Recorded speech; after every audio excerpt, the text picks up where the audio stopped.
What's up guys, ayan ay samahan nyo na naman ako dito sa bukid, dito sa ating panibagong araw, panibagong vlog na naman. Ayan. At pupuntahan pala natin yung maisan natin na maliit dahil nga tatanggalan natin ng kumpay. Bali magtataro tayo dun sa maliit na maisan natin para kahit paano ay hindi sila matumba. Kaya let's go guys, samahan nyo na naman ako dito. Ayun guys, at hanggang dun sa dulo, hanggang dyan at hanggang dito yung mais na maliit natin. Ayan. Maliit lang kasi siya mga lods, pero kahit papaano ay tatanggalan natin ng kumpay para hindi masyadong matumba. Ayan, ito nga ay sisimulan na natin mga lods.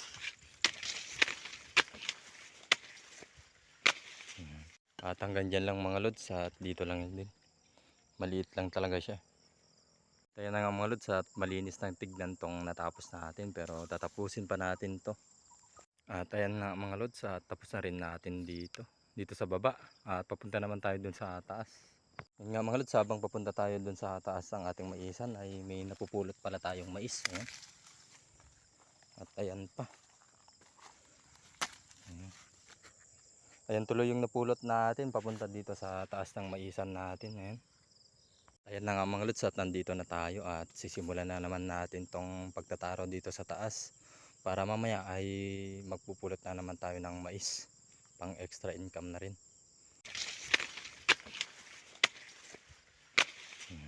Ayan na nga mga lods, at tatapos na rin natin tong maisan natin na tinanggalan ng kumpay. Ayan. Tapos na rin.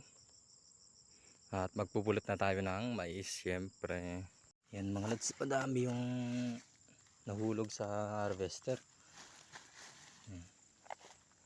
Ito guys. At ayan na nga yung mga napulot natin mga lods. Ang lalaki ng mais nila dito sa tabi natin. Ayan. At ayan na yung napulot natin. Oh. Marami na rin. At bago nga tayo uuwi mga lods, at pupuntahan lang natin saglit yung ating mga baka. Pero pumunta na pala si Binan kanina dun. At ipapakita ko lang naman sa inyo yung baka natin. Ayan. At nandito na nga tayo sa maliit na baka natin. Ito na nga. Ayan. At ayun naman yung dalawang baka natin mga lods. Ayan. At okay naman yung mga baka natin mga lods kasi galing naman na si Bianan dito. Ayan. At nandito naman tayo sa ating mga kalabaw. Ayan. Ayan. Siyempre dahil nga may trabaho tayo, siyempre uwi na rin tayo. Kasi Friday pa yung day off natin. Kaya susulitin na lang natin sa day off natin yung pagpupulot ng mais.